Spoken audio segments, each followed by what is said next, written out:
Hey friends, if you're a single parent, you know that it is hard work. But today I want to talk about 7 reasons why being a single parent is actually kind of the best. Stick around.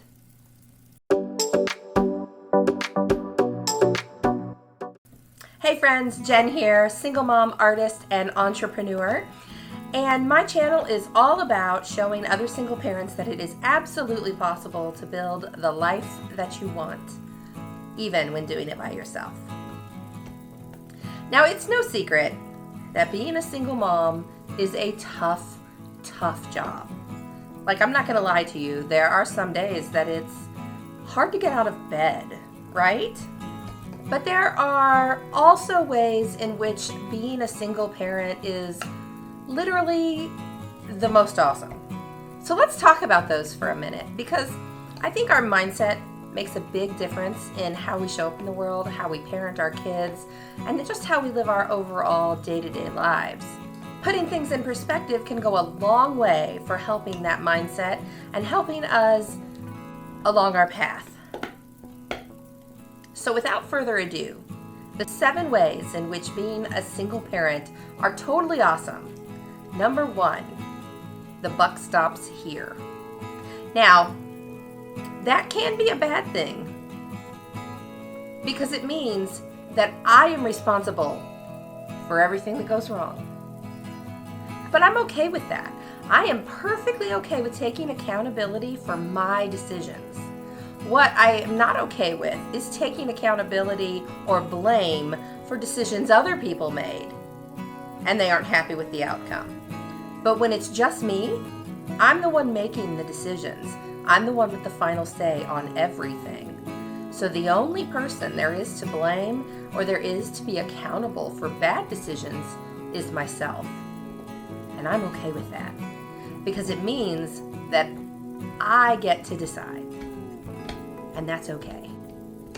Number 2, I get to set the tone for everything, which means if I want our day to be a positive one, then I get to be the person that speaks positively, that speaks affirmatively, that acts positively. I'm the one that gets to decide there's no yelling in my house. And the only person responsible for making sure that holds true is me. And I can control what I do. I get to set the expectation. And that matters because for me, I want my kids to walk out into the world day after day feeling good about themselves, feeling ready to take on the day.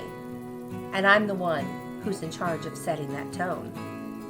Which means I have to be accountable for my own energy, for my own actions, for my own everything.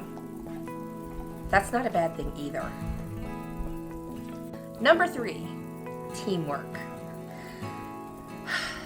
As much as I wish that I was Superwoman, as much as I wish that I could do absolutely everything and be everything to everyone, that's not possible. I just can't. I cannot run 3 businesses, run my children to and from their activities, make sure homework gets done, and do every chore that needs to be done around this house. There are still only 24 hours in the day. It doesn't matter how much I wish there were more, there just simply are not. So, how do I combat that? Teamwork. We are a team. Me and my 2 kids, we face this world together, which means we have to help each other out, which means we are all accountable for the state of our home. We are all accountable for whether or not we have clean dishes and clean clothes. Everyone has to pitch in and help because this is a team, and teams work together. Personally, I think that's a great tone to set for my children, for their families when they grow up. Number 4, we have a very open dialogue about money and costs. Now, as a single mom, I cannot afford to give them absolutely everything under the sun. My kids know that we have a budget. Now, they They know that I will do my best to allow them to do anything they want. However, sometimes that requires we sit down and figure out how it can work in the budget. The good thing about that is it means we have a very open dialogue about money. They know that if they want something, they may have to do something extra in order to make it work, just because that expense may be outside of the normal realm of what is available to them.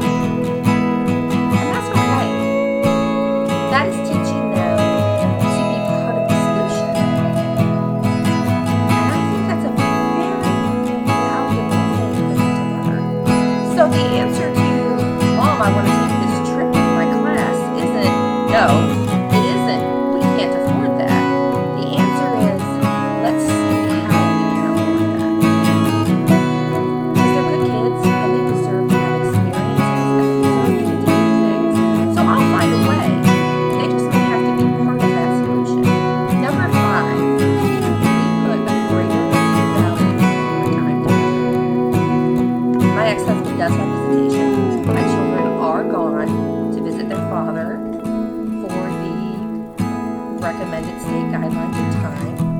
Actually, it's a little bit more than state guidelines, but it doesn't matter.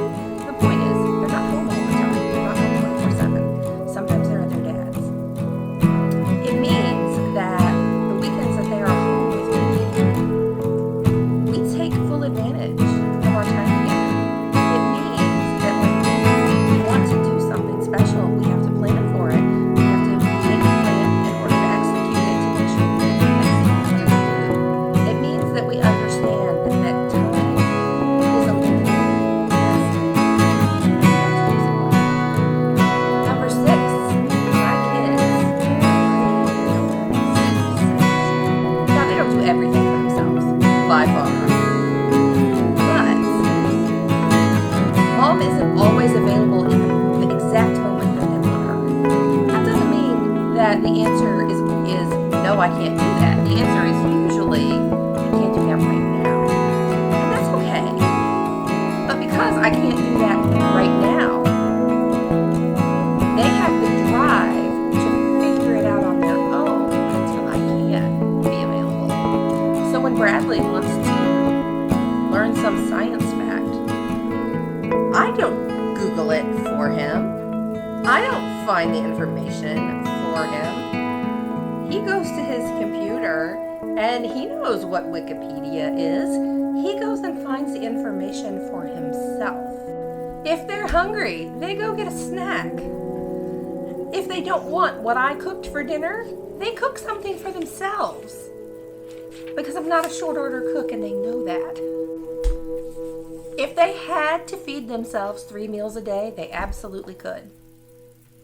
If they had to do all their laundry, if they had to wash all their own dishes, they absolutely could. They could totally take care of themselves if they had to. Not that they ever have to. Let's be clear about that. Mom very much is the person who takes care of everybody. But because Mom isn't always available the second that they want her, it's given them the drive and the responsibility to be sufficient for themselves. And that is a giant pro. And number 7, because I get to set the tone of my home, I get to be their safe place.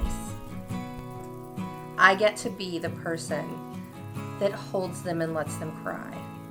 I get to be the person that hears their side of the story before I make a judgment about anything at all.